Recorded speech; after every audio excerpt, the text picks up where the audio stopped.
Hello there everyone, welcome back to another video.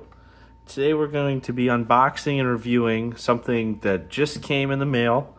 I found it for kind of a steal on eBay. It is the old Lord of the Rings Middle-earth strategy battle game, Battle for Osgiliath. So I've always been a really big fan of the Lord of the Rings, and I wanted to get into this kind of miniature game. It's very similar to like more so bolt action and how it's like you move the individual units compared to like something like Hail Caesar or Black Powder or any of those games. So I was able to find this. I'm someone who really loves Gondor and Mordor, the Witch King, and I've always loved how the Gondor soldiers have looked with their nice shiny armor. I've always been someone with a hot take that the Battle of Minas Tirith is a little bit better than the Battle for Helm's Deep, but that's just me. So this box is huge, as you can see. I had to zoom my camera pretty much all the way out for it to fit. And not only that, it's a thick box as well. So here we go, front of the cover. You got Faramir on this side, and you got Gothmog, the Lieutenant of Sauron, on this side. This looks like it's straight out of the movie. You got Osgiliath here. You have Minas Tirith in the background, and you have all the soldiers as well. So it really kind of sets you up. This is definitely a box that I'll probably try to keep around as much as I can. Flipping over to the back, it kind of tells you what to expect in here. Now, the rules manual is definitely outdated for what I want to do, but it's going to come with a bunch, and I think that's one of the big steals about this box in particular. You're going to get the rule book, you're going to get the scenario book, you're going to get a bunch of dice, you're going to get a range, a ruler, as well as you're going to get 4 buildings of like the city of Gondor. And these can be used, honestly, they can be used for this. They can be used for Minas Tirith, or if you're building a city for this game specifically. But honestly, these can be used as medieval ruins, cathedral ruins, ruins from ancient times. I could even stretch these and say you could use these ruins if you added a little bit, maybe dinged them up a little bit and made them kind of high fantasy. You could easily make these Warhammer 40k ruins as well. With that, you're also going to get right here the Forces of Good. You're going to get Faramir, Captain of Gondor. You're going to get kind of his two buddies, Madril, which is a captain of Ithilien, and then Damrod, which is a ranger of Ithilien. You're going to get 12 warriors of Minas Tirith, which are these guys right here. And then you're going to get 12 of the Ithilien Rangers. And then for the Forces of Evil, you're going to get Gothmog, both a pose of him standing and a pose of him on a warg. You're going to get 24 orcs. And then you do get a Mordor troll, which you can customize to your will. So we'll zoom in. Back of the box looks beautiful. It showcases really what you're going to get in the box. It showcases how you can set up the games. The dice are blue and red. And honestly, I'm super excited for what comes in this box. I think it'll be an excellent steal for how much you pay. I know that they're doing the new Lord of the Rings boxes are more based on their new show, the War in the Rohirrim, I believe it's called. But that's not really my cup of tea. I stick with the original Lord of the Rings and the Hobbit. So let's get right into it. Inside the box, there's nothing useful. But here we go. So I wanted to preference this by saying, too, the Rangers are the sprues for the heroes are new. They were new molds at the time. I don't exactly remember when this box came out. I think it was late 2010s, late like maybe 2017 kind of time. But these honestly look beautiful. They're multi-pose plastic, just like how they are for Warhammer 40k. So if I can get a good close-up here, I definitely will. So really good posing, printing on them. So they have ruins for you that you can add to their bases. We'll look more into these here soon. Here is the sprue of Gothmog, and it doesn't look like a lot when you first look at it, but this is enough to make him standing and him and his warg. Another new sprue, which is excellent. Now, this will be a fun, quick video when we do this one as well. This is the troll. So, as you can see here, you got his body, and then you could do the fully armored version. You can do just the plain version. You can even do the drummer troll from the battle as well. Multiple different weapons, multiple different heads. Overall, I think it's really excellent how they did that as well. Put that to the side. Next, you're going to get a sprue of the Gondor infantry. Now, as you can see, the Middle-earth strategy battle game, they kind of do this weird thing where they have the figures and they have them on these kind of like thin stands, and they slide into the bases. Now, it works really well. It's nice and quick. They're very dynamic poses, and they do a great job of kind of highlighting some of the details here. If I can zoom in on this guy right here. See, they do an excellent job, I'd say, overall, of really getting those details in, especially on the bowmen. But the only negative with this is you're going to get a decent amount of mold lines on the side, and they're not as multi-posable as something like a 40K or bolt action figure. You're going to have a little bit of a harder time somewhat adjusting what they're wearing or what they're holding. But overall, I think these are excellent. I'm super excited to paint these. Been looking forward to this box for a while. After that, you're going to get a figure of another 12 of these Athelian Rangers, and these look excellent. Now, not all of them have bows, which is cool. It adds for some, some spears and some swords, so kind of straight out of what you see in the movie for the Battle of Osgiliath, which is really excellent. Their capes are a little thick here, as you can see on this guy. I'm sure you could trim that if you really care, but no one's going to be looking under the guys like that. So these guys are nice. They're nice and bulky. I'd say that these guys, they almost look a little bit newer than the Gondor soldiers, so maybe these ones are a little bit more detailed in their posing. And finally, you're going to get 2 of the same sprue of Moran and Orcs. So these aren't the Uriks or anything, but you can paint them however you want. They left off the shield, so you can kind of do what you wish here. We'll zoom in on this guy right here. I think he's a good representation of kind of how they look. Overall, they look really good, really raggedy. I love all the different faces and helmets on all of them. I think that they have excellent flavor, especially with the weapons as well. So 2 sprues of that, and put that away.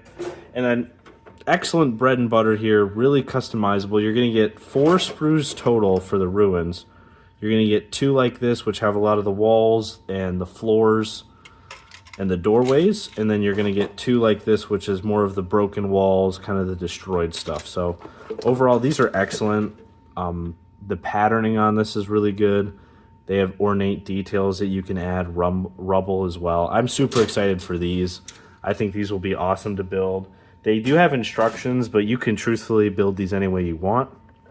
At the very bottom, you get this. It looks exactly like the front of the box. A little bit of damage there, but I won't complain for getting something off eBay that was sealed. And then this, I think I'll hang up somewhere around my modeling desk, but it's a beautiful map of the Middle-earth, of the Lord of the Rings and the Hobbit. So that's really neat. I'm glad they included this. It's just a nice little gift. And then here is our very thick rule book. This one is the one with the Eye of Sauron. It's got your page keeper. It's hardcover, which is really nice. So give you guys a quick look at this. Overall, it showcases all the forces you can build, all the characters. I know this game has quite a lot of rules. But overall, it seems like a really excellent book. I know it's slightly outdated and not updated, so I am sorry about that, but it's a free inclusion for a starter set, and overall, it's really nice. I'm sure you could play with the old rules. I'm sure not too much has changed. We're going to get our construction booklet, which shows how to make the ruins, all the figures, step by step, just like what you'd expect with a Warhammer 40K box. It has options, it showcases, it even includes tips. We recommend attaching this for the starter box specifically so it doesn't make the certain teams too powerful. And then it has, so in here you're going to have 4 different ways to make the ruins. But you could do 2 of the ways in the book, you could do 2 of your own. It really allows for a lot of flexibility, and I think that's the most exciting part of the set. We got here, inside here, let's rip this open, see what's in here. This looks to be the scenarios, as well as some of the sheets. So, yep, Battle for Osgiliath scenarios and profiles. So, it's going to show us what we have in here, how they can play, different scenarios for what's going on in the city. And then finally, in that little plastic bag as well, it looks like you got your tokens for charging, failed courage tests, heroic combat. So, and these are unlike some of the other tokens for other games. These are nice and thick, so they'll do really well on the board. It looks like they'd push right out. Yep, and these are nice and thick. So these aren't going to be your flimsy ones that kind of get replaced by dice overall. So that was that bag. And then we're gonna get rid of this little plasticky bit. It just seems to be holding everything together so nothing crushes everything. And what do we got in here? This is cool. You get a ruler with the Lord of the Rings inscriptions on it from the One Ring. I think this is really nice. It goes from 1 to 12, so a full foot. And this will be excellent to use, especially if you're just starting out. Got some broken bits from the ruins right here, so that's unfortunate. And then we got a couple bases here. We got, and this is what I was talking about. So these are some flat bases. So these are probably for some of the heroes. And then this is for the troll, for sure. It's the biggest base here. And then this is definitely for Gothmog when he's on his warg as well. Here's what the normal bases look like. So let me get into that here. So I'll open this pack quickly and I'll show. So what they do is they have this, it's a thin line and then the figure slots right into there. It keeps it really simple on like how you place it. I do see some negatives. It's not going to be as nice and like dynamic as setting up a bolt action figure, or honestly even setting up a figure from, let's say, Warlord games, or even what some people do with their Warhammer 40k guys. You know, you kind of have that dynamic posing. But I will say it is nice for beginners. I would recommend, if you are building anything with these kind of bases, you use a little bit of a thicker glue like this. I find that if you use something like, to me is extra thin, which I love to use personally, but you would need a couple good coatings to really stick it in there, because this is some really hard plastic that's kind of, it doesn't have a nice surface. It's very abrasive. So you're going to want kind of some of that thicker stuff to really kind of glob in there and then harden to make sure it melts the plastic. And then finally, we got our dice. This is always a nice inclusion. Who doesn't like dice for any of their war games overall? And especially it comes with blue and red, so you can really divide and conquer. I know people have complained about different starter sets like Bolt Action, and they have dice in them, but they don't have enough dice to even play the game. So this looks perfect. I think they're slightly smaller than like normal size, but they do the job nonetheless. Can't really complain about it. So that is everything in the box. We'll go into showcasing some of the sprues here. So first off, what we'll do is we'll zoom in the camera here for you guys, and we'll really go into in-depth about how some of these guys look. So as you can see, overall, really excellent on the wood details here. Again, the armor, some of the orcs and the goblins, their hair, their helmets is really good. I think this guy is the same in both of the sprues, and I think with him, honestly, this one's not too bad, but the other one, his spear is bent down. It broke off this thing right here. So I think I'll just cut it on a slant, make it like a jagged thing, you know. They're fighting with whatever they can get their hands on, but the plastic is nice. It's a little brittle. You can tell that these models are a little old. I don't think they're the new sculpts that are currently going around for like the Mordor Battle Host or the Minas Truth Battle Host. Someone can correct me in the comments if I'm wrong about that, but overall, I still think these are good figures. I don't see any problems with them. And then we'll go into our next one. So here's what I was talking about with this guy. See, it bent here pretty bad. I think I'll just snip this and make it a jagged spear. I think that would add a little dynamic figure pose to it. Then here's what the Rangers of Ithilien look like. So like I said, these guys look really good, really crisp. I enjoy how some of them are wearing their hoods up, some have their hoods down, some have their masks on as well, some do not. I think it really adds. I like how they have a decent bit of archers, a couple swords, and then some spears. You know, when you think of Rangers, you're like, oh, they all have bows or anything like that.